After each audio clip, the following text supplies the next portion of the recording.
भारत में जब जब पेट्रोल हद से महंगा होता है तो खबर ऐसी ही आती है। कहीं लोग भूटान से पेट्रोल लेने चले जाते हैं, कहीं नेपाल से, जिसका एक उदाहरण आपने अभी अभी देखा। इस वक्त भारत के पड़ोसी देशों में पेट्रोल के दाम भारत से कम है। भारत में पेट्रोल 89 रुपए 88 पैसे लीटर और डीजल 80 रुपए 27 पैसे लीटर, जबकि नेपाल में पेट्रोल 68 रुपए 98 पैसे और डीजल 58 रुपए 31 पैसे लीटर है। श्रीलंका में यही पेट्रोल 60 रुपए 26 पैसे और डीजल 38 रुपए 93 पैसे लीटर है और पाकिस्तान में पेट्रोल 51 रुपए 14 पैसे और डीजल 53 रुपए लीटर है। आस पड़ोसी नहीं, अगर दुनिया के 5 बड़े देशों से भी तोला जाए तो भारत महंगा तेल बेचे जाने में दूसरे नंबर पर है। अमेरिका में पेट्रोल 54 रुपए 65 पैसे लीटर है, जापान 94 रुपए 76 पैसे प्रति लीटर, चीन में 74 रुपए 74 पैसे प्रति लीटर, रूस में 47 रुपए 20 पैसे प्रति लीटर तेल के दाम है।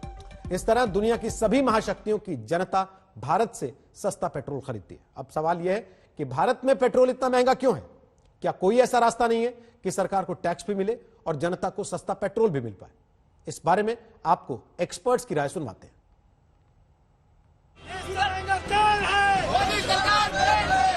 तेल की कीमतों के खिलाफ कांग्रेस का राजभवन के बाहर प्रदर्शन।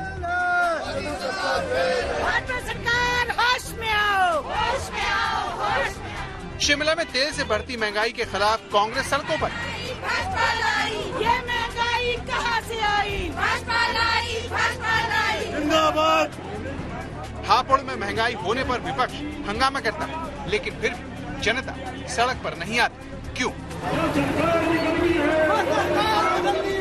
इस सवाल का जवाब तेल का खेल है, जिससे अब जनता भी वाकिफ हो चुकी है, जो जानती है कि उसे जो महंगाई का झटका मिल रहा है वो केंद्र और राज्य सरकारों की मिली भगत का नतीजा है। इसे समझने के लिए आपको तेल की कीमत टैक्स के गणित को देखना होगा। दिल्ली में 16 फरवरी को पेट्रोल का बेस प्राइस 31 रुपए 82 पैसे था, जो 28 पैसे का किराया, 32 रुपए 90 पैसे की केंद्र की एक्साइज ड्यूटी, 3 रुपए 68 पैसे का डीलर का कमीशन, 20 रुपए 61 पैसे का दिल्ली सरकार का वैट जोड़कर 89 रुपए 29 पैसे प्रति लीटर हो जाता है। इस तरह प्रति लीटर पेट्रोल पर केंद्र और राज्य सरकारें 53 रुपए 51 पैसे का टैक्स वसूल रही हैं, जो पेट्रोल के बेस प्राइस से 21 रुपए 69 पैसे ज्यादा है। मतलब सरकारों के लिए तेल कमाई का बड़ा स्रोत बन चुका है, जिससे हाथ धोने के लिए किसी भी दल की सरकार तैयार नहीं है। लेकिन सरकारों की बढ़ती भूख ने जनता के साथ साथ तेल बेचने वालों की नींद भी उड़ा दी है। तो इस प्रकार का कोई दाम बढ़ने से हमारा कोई परसेंटेज के आधार पर कोई कमीशन बढ़ता है या हमें कोई फायदा होता है, ये बिल्कुल निराकार, बिल्कुल गलत है। और बल्कि हमारा बहुत भारी नुकसान, जो आम पब्लिक का नुकसान है, उससे भी भारी नुकसान डीलरों का होता है।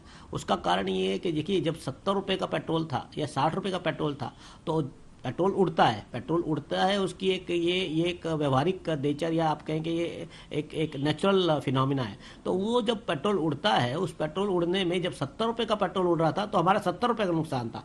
आज वो 100 रुपये का पेट्रोल हो गया है तो 100 रुपये का नुकसान है।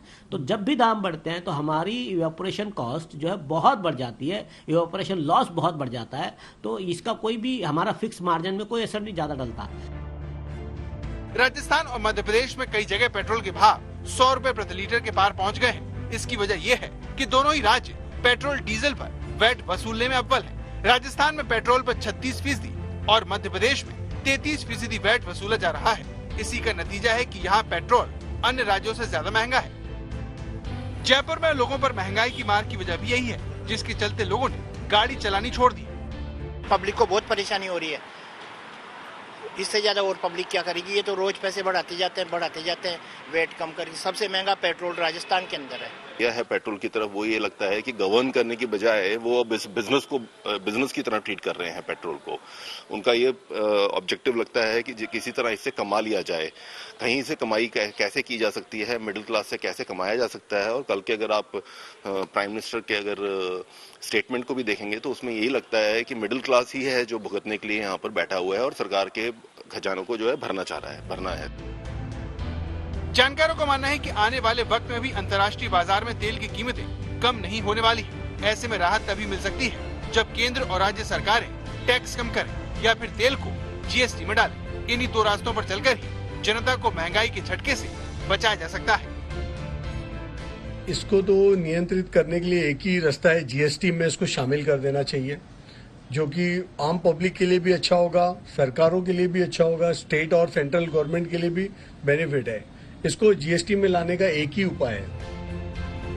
कोरोना के बीच जनता को तेल की महंगाई में ज्यादा दिन रखना सरकारों के लिए भी ठीक नहीं है, क्योंकि ऐसा होने पर लोग कहीं न कहीं अपने खर्चों में कटौती करेंगे, जिससे इकोनॉमी की रफ्तार सुस्त पड़ेगी। ऐसे में सरकार को चाहिए कि वो जल्द समाधान खोजे, वरना जनता जवाब देना जानती है।